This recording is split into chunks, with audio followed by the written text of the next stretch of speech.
Halo warga PPN, selamat sore. Perkenalkan kami dari Potma PPN. Sebelumnya izinkan diri memperkenalkan diri. Saya Kak Yusuf dan rekan saya. Saya Kak Adisti. Bagi kalian yang masih asing apa sih Potma PPN itu, kalian bisa langsung cek di deskripsi box yang ada di bawah ini ya. Nah, pada episode sebelumnya kita udah bahas mengenai kesehatan nih. Dan di episode kali ini bakalan bahas apa sih, Kak? Ya, jadi di episode kali ini kita bakal bahas kesehatan lagi, namun tentunya dengan judul yang berbeda dong. Judulnya apa sih, Kak? Ya, jadi judul yang akan kita bahas pada sore hari ini adalah pertolongan Pertolongan pertama pertama pada pada kecelakaan kecelakaan rumah rumah tangga. tangga. Nah, judulnya nih udah buat narasumbernya pada episode kali ini siapa sih, Kak? Ya, jadi di episode kali ini kita kedatangan tamu yang sangat spesial banget nih, dan warga PPN harusnya udah pada tahu sih sama narasumber kita pada sore kali ini. Langsung saja, ini dia narasumber kali ini. Selamat sore, Ibu. Sebelumnya mungkin Ibu bisa memperkenalkan diri terlebih dahulu nggih supaya warga PPN yang belum tahu bisa mengenal Ibu. Apalagi biasanya nih ada yang udah sering ketemu tapi tidak kenal dengan nama Ibu. Ya, apalagi kan ini Ibu Endang kan sering banget juga ya diundang di acara prokernya Hima yang lain gitu. Monggo Ibu bisa memperkenalkan Baik, diri. ya. Assalamualaikum warahmatullahi wabarakatuh. Nama saya Endang Sulistiawati, SSDNS, SPD MKes. Saya sehari-hari bertugas sebagai dosen dan tugas tambahannya adalah koordinator bidang kemahasiswaan. Selain kegiatan-kegiatan di jurusan keperawatan, Bu Endang juga aktif di kegiatan pramuka. Ya, salah satunya Bu Endang adalah pembina pramuka di Poltekkes Kemenkes Surabaya. Kemudian Bu Endang juga aktif untuk menjadi relawan bencana, bergabung di Brigade Penolong BP13 Polda Jatim. Bu Endang juga aktif sebagai pengurus di Sakabakti Husada tingkat Provinsi Jawa Timur dan juga sebagai pengurus di Partai Daerah Gerakan Pramuka Jawa Timur sebagai Wakabina Muda di Polda Jatim. Kesibukannya Ya, banyak banget ya berarti nggih Ibu. Ya. Baik, untuk mempersingkat waktu langsung saja kita masuk ke pembahasan inti saja nggih Ibu. Siap. Baik Ibu, menurut definisi Ibu Endang sendiri, untuk pertolongan pertama pada kecelakaan rumah tangga ini seperti apa? Jadi untuk pertolongan pertama kecelakaan di rumah tangga itu adalah tindakan yang dilakukan sebelum korban itu mendapatkan perawatan dari tenaga medis.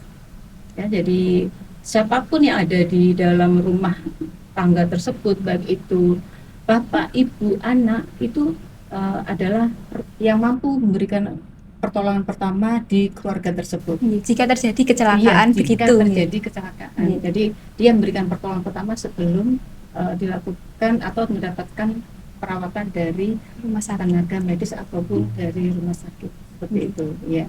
Untuk selanjutnya, faktor-faktor apa saja yang mempengaruhi dari peningkatan risiko terjadinya kecelakaan pada rumah tangga, Ibu? Baik. Kasus-kasus yang sering terjadi di kecelakaan rumah tangga, lantai yang licin, Kepleset itu ya, Bu? kepleset, ya, kemudian tangga yang terlalu curam, ya. Ada beberapa kasus kemarin waktu Bu Endang bimbing di IGB itu ada yang terjatuh dari tangga. Kemudian selain tadi lantai yang licin, tangga yang curam, kemudian juga keracunan. Keracunan ini biasanya yang sering terjadi kasus anak-anak kecil itu kalau menemukan cairan yang ada di rumah, dia tidak tahu bahwa itu ternyata isinya Berbahaya. bensin, ya berbahaya. Dulu waktu masih musimnya masak dengan minyak tanah itu banyak didapatkan anak-anak itu yang Langsung meminum minyak tanah. ya kan dibawa. Terus kemudian yang berisiko juga itu adalah kebakaran, ya, kebakaran karena gas LPG yang sering kan tabungnya meledak Nggih, karena tabungnya. tidak safety-nya Kurang. ya safety dari tabung itu kurang. Dan juga kasus yang kita dapatkan ya lagi yang banyak terjadi itu adalah kena luka karena benda yang tajam, Nggih, ya. tajam. bisa pisau, bisa pecahan kaca Kaca. dan seterusnya, Nggih. seperti itu. Ya, baik. Ya. Nah, hal apa seharusnya yang pertama kali diperhatikan pada saat pertolongan pertama pada saat kecelakaan rumah tangga? Ya. Kalau terjadi kecelakaan rumah tangga itu yang penting itu adalah kita tidak panik. Ya, Ya. berarti jangan gubuh-gubuh terlebih Iya. dahulu gitu Nah, nggih. kita tidak panik, tetap tenang gitu ya. Biasanya kita sebut itu adalah cermat. Ya, kita tidak panik, tidak apa gitu. Terus kita melakukannya dengan tenang, karena kalau kita panik, korbannya tambah panik Iya. lagi. Nggih. Gitu. Iya. Kemudian kita juga harus melakukannya dengan cepat. Kita tidak boleh juga menunda-nunda untuk tidak segera melakukan tindakan. Nggih. Ya. Dan yang berikutnya adalah kita harus melakukannya itu dengan tepat, ya. Cepat Karena- tapi juga tepat gitu Ibu. Iya, ya, jadi cermat, Cepat dan tepat. dan tepat. Iya. Nah, tepatnya itu adalah dalam melakukan tindakan itu adalah sesuai dengan pertolongan pertama gawat darurat. Jangan sampai nanti kita memberikan pertolongan niatnya baik tapi Malah Malah kayak asal-asal. menjerumuskan. Iya, menjerumuskan atau malah memperburuk Parah. kondisi dari korban, seperti itu. Nggih, baik. Untuk selanjutnya, salah satu contoh luka yang biasanya terjadi pada kecelakaan rumah tangga itu kan ada luka bakar Ibu. Iya. Nah, definisi sendiri dari luka bakar itu apa sih menurut Ibu Endang? Definisi dari luka bakar. Luka bakar itu kan bisa bentuknya hanya ruam merah. Nggih. Ada yang sampai ada lecet, sampai gula, gitu ya. Biasanya kayak lebam gitu ya, Bu? Iya. Itu yang disebabkan oleh bahan-bahan yang bisa menyebabkan terjadi luka bakar di kulit. Ya. Seperti itu. Nggih. Biasanya untuk penyebab luka bakar yang sering terjadi ini bagaimana, nggih, Bu? Penyebab luka bakar yang sering terjadi. Penyebab luka bakar sering terjadi. Kalau dia di rumah tangga itu yang sering Tadi minyak gas tadi. goreng, ya pada Iya, saat iya. Masak, terus terus biasanya- habis itu tertumpah air panas pada saat menuangkan dari panci ke termos atau dari termos ke gelas, itu juga berisiko. Itu yang kalau yang sering ditemukan. Dan kalau pada anak-anak yang kecil, apalagi kalau orang tuanya itu masaknya di bawah, karena kasus itu dia masuk ke wajan malahan. Kepalanya biasanya, soalnya Iya. ini Iya, dari jadi dia tetangga masuk, saya iya. itu ada yang sampai kepalanya itu Masuk di ya, di wajannya. wajan sampai rambutnya luka bakar. gundul gitu nggih. Itu yang sering terjadi di rumah tangga itu. Yang pertama adalah pada saat memasak itu paling beresiko. Ya, selain kasus konslet listrik dan lain-lain, seperti itu. Untuk selanjutnya, gejala-gejala sendiri dari luka bakar itu apa saja nggih? Ya, gejala dari luka bakar tadi, kalau ringan itu hanya ada tanda ruam merah saja. Merah saja. Karena dia hanya sampai di lapisan epidermis Epidermis. saja. Lapisan kulit yang paling luar nggih Ibu. Ya, lapisan kulit paling luar. Kemudian bisa lecet, ada tanda gejala lecet kalau misalnya itu ada bulanya pecah. Nggih. Ya, kemudian kalau sampai berat itu warnanya bisa jadi hitam, seperti itu. Jadi tergantung berat ringannya Luka Tingkat bakar. keparahan dari luka bakar itu sendiri, Bu. Selanjutnya bagaimana pengelompokan derajat luka bakar? Nggih, mungkin Oke. dari Ibu bisa dijelaskan satu persatu dari pengelompokan luka bakar itu sendiri. Baik, untuk pengelompokan derajat luka bakar, sebenarnya Bu Ena juga sudah sampaikan. Untuk pengelompokan luka bakar itu dibagi jadi 4, ya. ada derajat 1, derajat 2, derajat 3, dan derajat 4. Derajat 1 itu superficial, hanya lapisan kulit yang paling luar saja. Misalnya penyebabnya hanya tertumpah dengan air panas, seperti saja. itu. Jadi tidak langsung Masuk ke dalam lukanya gitu. Iya, maksudnya tidak langsung tersentuh dengan api seperti itu ya, dari air panas. Terus kemudian yang derajat 2 ini dibagi dua, ada yang dangkal, ada yang dalam. Kalau yang dangkal itu lapisan epidermis, tapi dia sudah mengenai dermis, tapi tidak terlalu dalam. Nah, yang untuk yang derajat 2 yang dalam itu sampai ke dermis, epidermis, sampai dermis juga. Nah, kemudian yang derajat 3 itu menyeluruh, mulai korium, terus kemudian epidermis, dermis itu keseluruhan itu terkena gitu semua. ya. Dan yang derajat keempat ini yang paling parah, dia sampai nembus ke otot sampai tulang juga. Seperti itu. Berarti kita benar-benar harus berhati-hati, Iya. Ibu, Iya, sama betul. yang namanya luka bakar, walaupun terlihat sepele, namun jika tidak ditangani dengan tepat bisa memperburuk keadaan Iya, gitu, Ibu. betul, iya, Mbak. Biasanya kan untuk luka bakar sendiri dari orang awam ini tindakannya misal kena terkena knalpot, Ya. itu kan tindakannya orang awam kan biasanya langsung ini langsung dikasih odol kayak gitu. Itu dari Ibu sendiri menurut tindakan itu efektif atau malah menyebabkan kerugian bagi penderitanya? Kalau secara teori itu pemberian odol itu merugikan untuk korbannya. Ya. Jadi prinsip dari penanganan luka bakar itu adalah pendinginan. Sifat panas itu merambat. Ya, sifat panas itu merambat. Kalau diberikan diberi odol itu kan bahan kimia dan adamin yang sifatnya adalah konduktor. Ya, Pengantar panas. Jadi panasnya ini tambah masuk ke dalam, harusnya dia hanya karena epidermis, nanti malah ke dermis dan juga sampai ke dalam seperti juga. itu. Jadi cukup jadi kalau odol tidak, dan cukup pendinginan saja. Dan kalau diberi odol, misalnya luka bakarnya itu luas dan perlu dilakukan tindakan perawatan di rumah sakit, itu akan mempersulit petugas yang ada di rumah sakit. Karena apa? Kan harus membersihkan dulu odolnya sebelum dilakukan tindakan. Itu tidak mudah. Iya. Ya, mencuci luka yang sudah terkena odol itu kan sulit, dia sudah kesakitan juga. Ya, apalagi dari struktur odolnya sendiri kan itu udah lengket-lengket, udah menempel di luka yang tadi. Iya, seperti itu saya. Baik, untuk selanjutnya itu apakah faktor usia itu juga mempengaruhi luka bakar, Ibu? Faktor usia itu juga mempengaruhi luka bakar.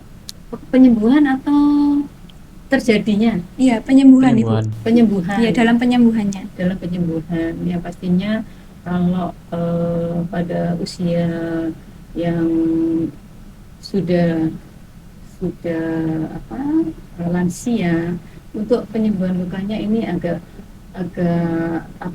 lebih lambat dibandingkan yang usia anak-anak maupun dewasa muda, karena pengaruh aktivitas kehidupan sehari-hari. Selain itu juga struktur kulitnya, struktur kulitnya, kemudian kandungan kolagen dalam tubuh orang yang tua juga udah sedikit ya. Sedikit. Beda lagi kalau yang masih muda itu kolagennya masih banyak begitu, Ibu. Iya. Selanjutnya pada luka derajat 2 tadi kan timbul bula nggih, Ibu. Jika dipecahkan dengan cara ditusuk itu apakah benar? Soalnya kan dari orang awam itu kayak gregetan gitu loh, Bu. Kayak ada bula ini kayak malah ganggu gitu. Iya. Pengen dipecah gitu.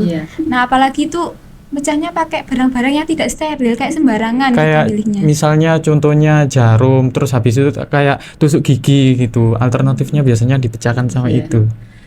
Untuk kalau ada bula, kalau luka bulanya itu tidak terlalu luas sampai seputar lengan begini, hanya bula kecil-kecil itu diusahakan untuk dipertahankan, karena fungsi dari kulit itu kan adalah melindungi tubuh kita, ya. Dan kalau itu nanti akan dibuat luka, memberi kesempatan kuman untuk bisa masuk. Nggih, berarti kalau dipecah itu malah Malah nanti berisiko untuk Merugikan terjadi juga. malah infeksi. merugikan nggih, malah meningkatkan Iya. terjadinya infeksi. Gula itu dibiarkan saja karena secara nanti otomatis dia akan terserap sendiri oleh tubuh. Berarti nanti bisa kempes sendiri Iya, gitu kempes nggih. sendiri. Biar dia kering sendiri, tapi cairan itu tidak dipecah, tapi diserap oleh tubuh seperti Tubuh. itu. Dan pasien aman, tidak ada jalur dari luar untuk bisa masuk ke dalam tubuh tadi, tidak ada luka seperti itu. Nggih. Namun Iya. jika bulannya itu bentuknya besar, ukurannya lebih besar gitu, bagaimana Ibu penanganannya? Kalau gulanya besar, itu yang boleh melakukan tindakan itu adalah dari pihak rumah sakit, Pihak dari medis. Dari awam tidak boleh melakukan itu. Kalau gulanya tidak melingkar penuh, ya, maksudnya kalau melingkar penuh itu kan berisiko terjadi ekstravasasi.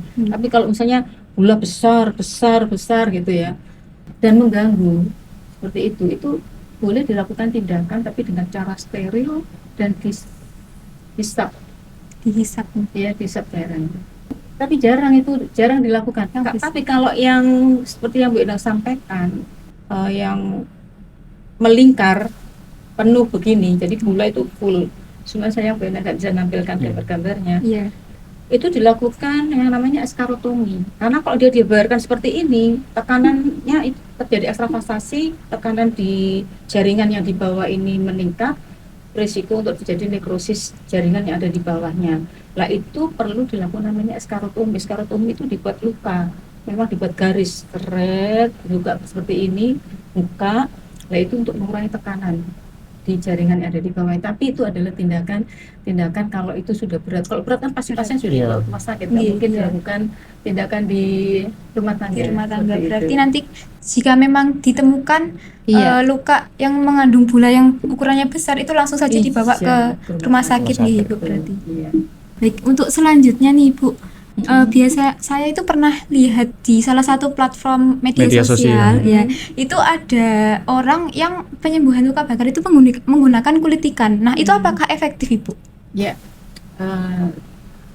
dari beberapa penelitian ya, Bu Endang sendiri belum pernah mencoba untuk melakukan pertolongan penyembuhan luka bakar itu dengan menggunakan Kulit Kulit ikan. ikan. Tapi dari beberapa jurnal yang Bu Endang baca itu kulit ikan ternyata efektif untuk penyembuhan luka, ya, penyembuhan luka, karena itu tadi kandungan yang ada di kulit ikan itu kolagennya tinggi.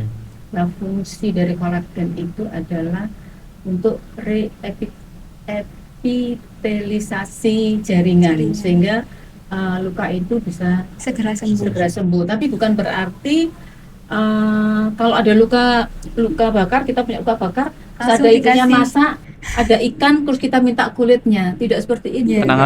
Penanganannya juga beda ya Bu. Iya, karena ikan itu boleh diberikan itu sudah melalui proses sampai dengan sterilisasi dan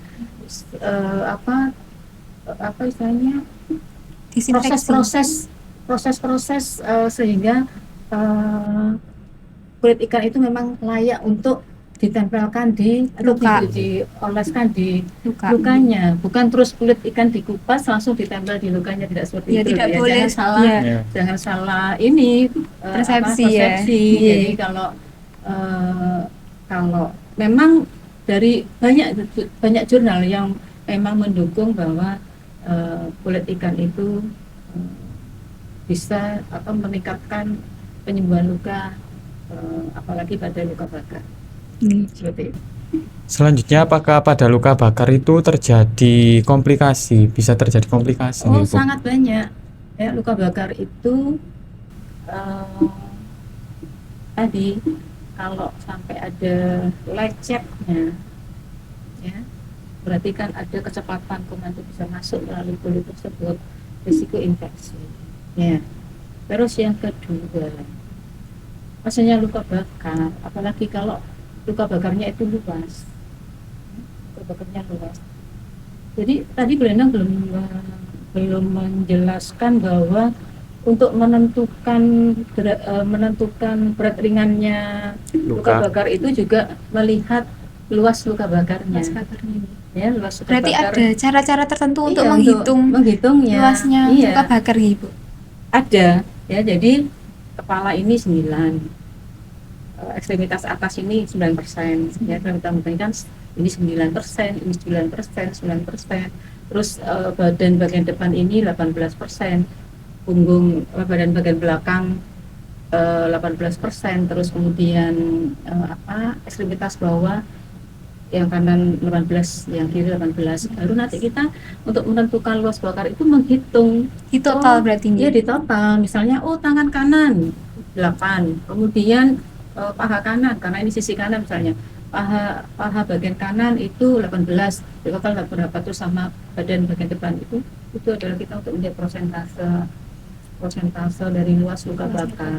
Ini kan apa tadi, kita membahas tentang komplikasi. Kalau luas terjadi luka bakar yang luas, itu resiko untuk terjadi shock hipovolemik, Kekurangan cairan. Karena apa?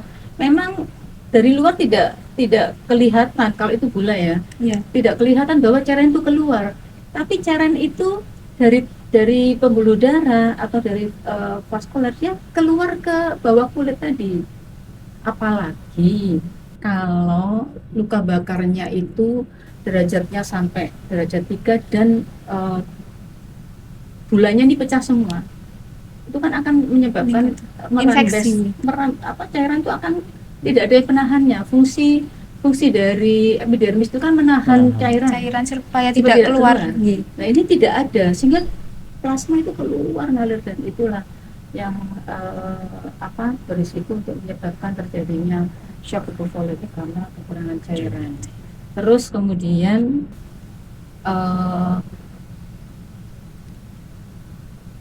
komplikasi yang lainnya, kalau luka bakarnya itu luas dan di persendian, kalau tidak dilakukan tindakan yang tepat, itu bisa menyebabkan kontraktur. Jadi sebuah luka, misalnya leher, ya, sebuah lukanya dia tidak bisa noleng karena ada kekakuan. Kalau di lengan juga terus sakitnya, tangannya tidak bisa diluruskan, ya, itu terjadi kontraktur.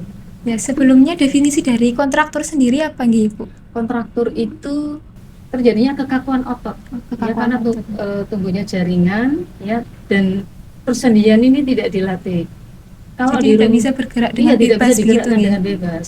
Ya. Itu secara berkala atau bertahap, Bu? Kalau dari awal tindakan, perlunya ada fisioterapi untuk melatih pergerakan ototnya. Iya, pergerakan ototnya ini biasanya meminimalkan untuk terjadinya kontraktur. Tapi pasien itu kalau yang di rumah, ya, kan nyeri. Iya. Ya. Nyeri. Biasanya malah malas untuk bergerak kalau ada nyerinya. Iya. Dia kesakitan, ya. Akhirnya dia tidak melakukan gerakan, itulah yang berisiko untuk menyebabkan terjadinya kontraktur.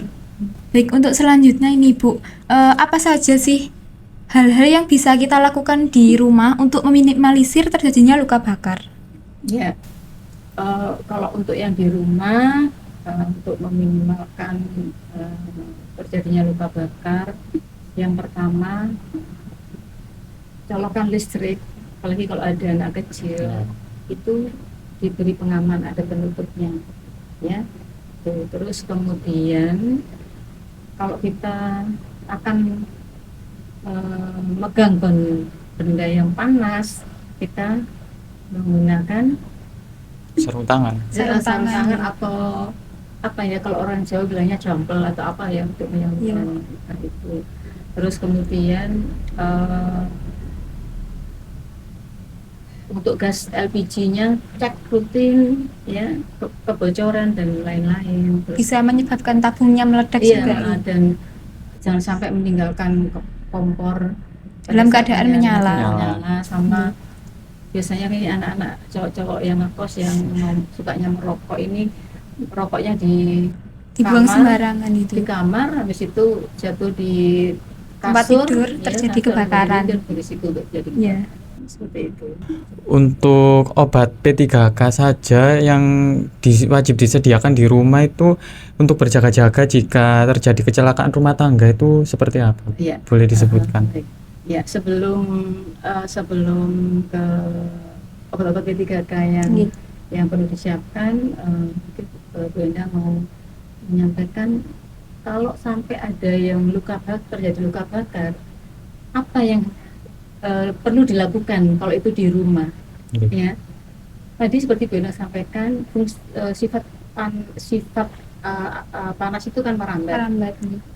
Ya, langkah awal itu adalah pendinginan dengan cara bagaimana? Kita guyur saja dengan air dingin.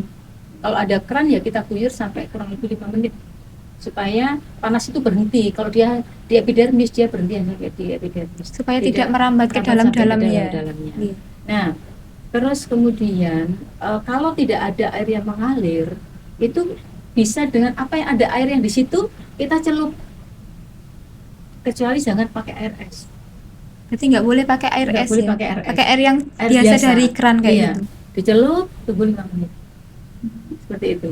Atau kalau tidak ada air, adanya sedikit airnya, hanya di situ ketemu handuk, celup ke handuk celup ke air, tempelkan juga 5 menit. Oke. Nah, langkah berikutnya itu kalau ada seperti apa ya, gel-gel yang untuk mendinginkan diplesenton atau apa, boleh dioles krim-krim yang mendinginkan itu.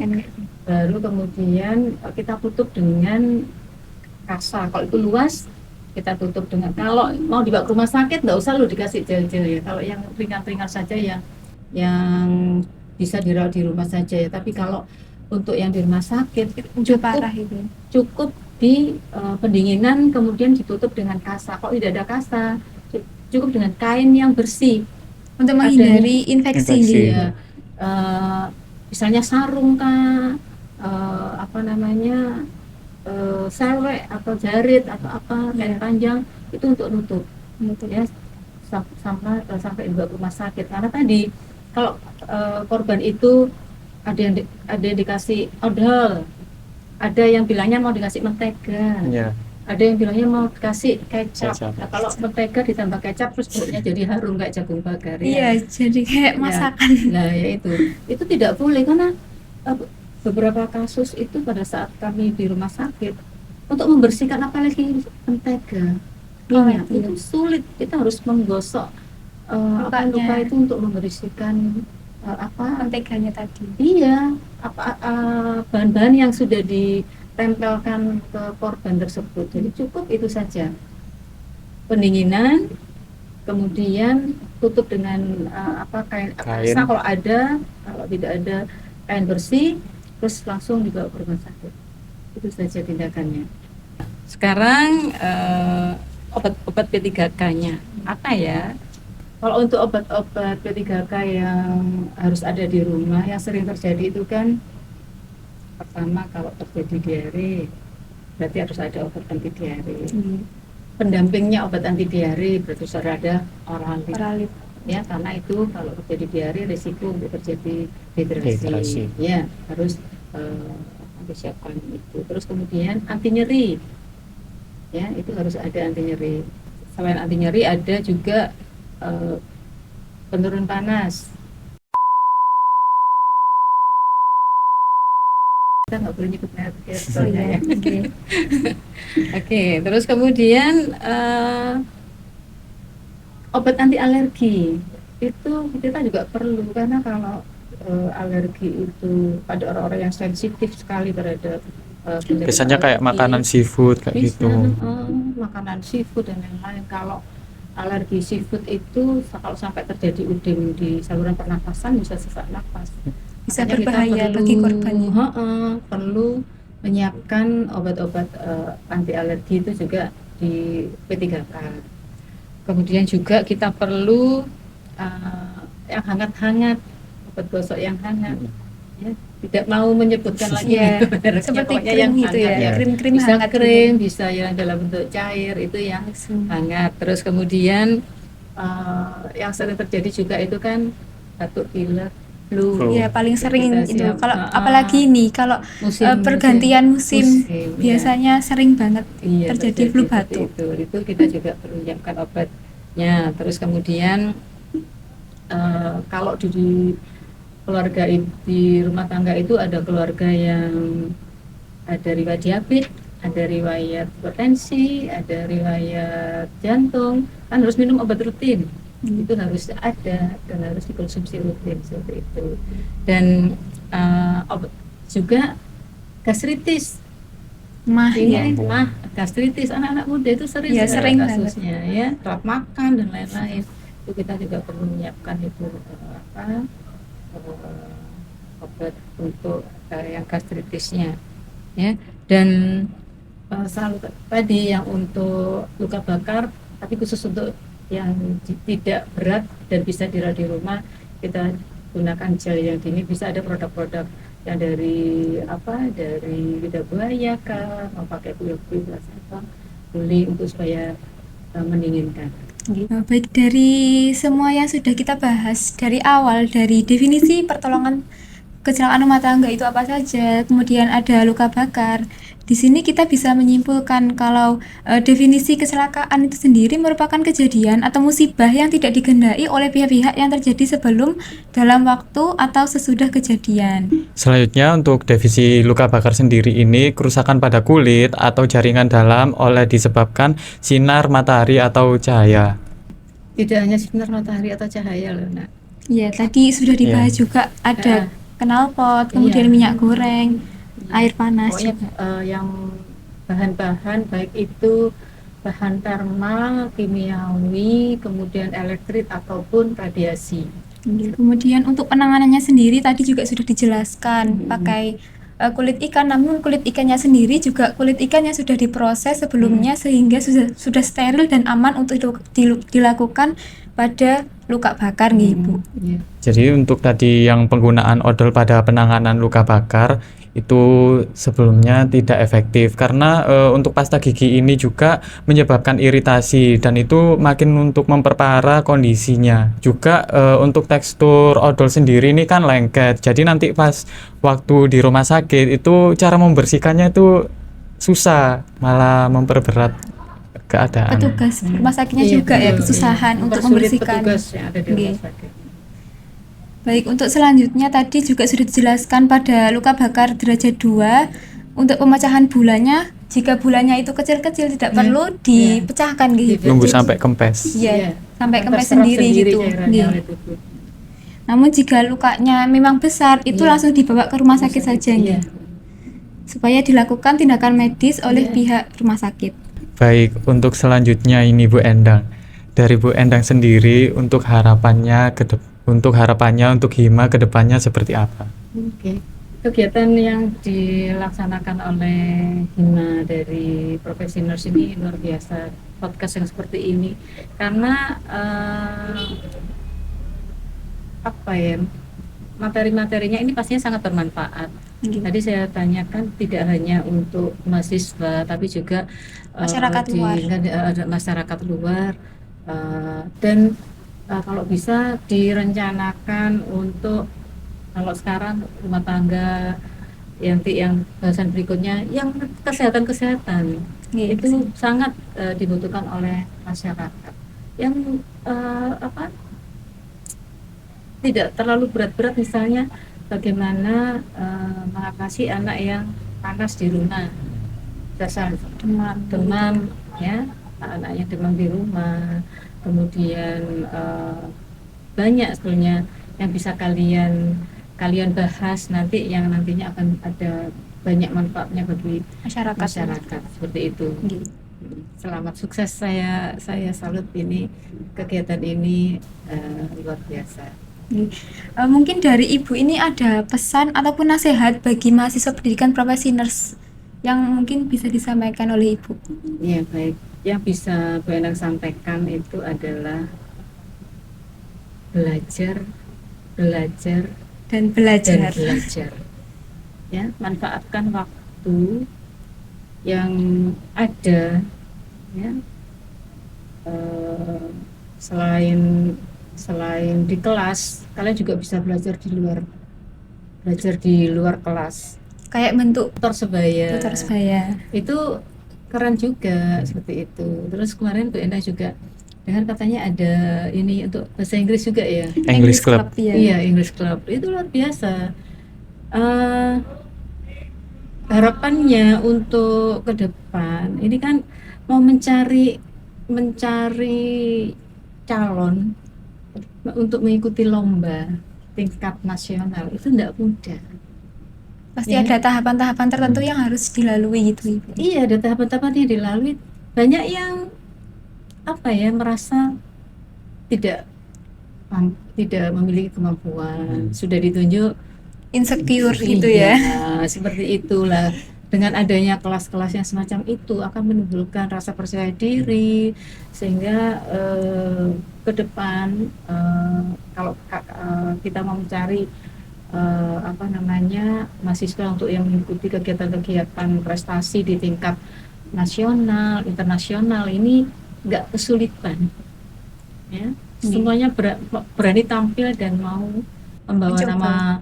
membawa nama institusi itu di ajang yang lebih Tinggi lagi. tinggi, seperti Tinggi.